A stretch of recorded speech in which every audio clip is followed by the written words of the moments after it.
Berapa banyak simpanan yang kita perlu wujudkan untuk kita menunaikan haji dengan selesa? Tuan-puan, di tangan saya ini adalah item emas 100 gram, iaitu emas 999 daripada Public Gold. Jadi tuan-puan, nilai sekarang bagi item 100 gram ni sekitar RM60,000.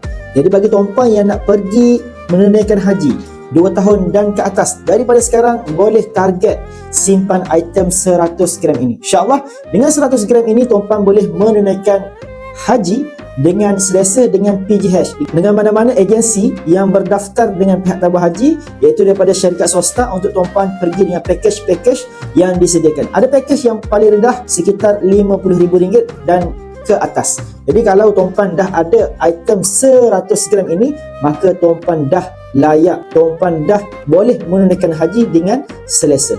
Jadi jom kita kumpul item 100 gram ini untuk tujuan kita menunaikan haji. InsyaAllah, dengan tuan-puan nak mulakan simpanan emas bersama dengan Public Gold, saya akan bantu guide sebaiknya.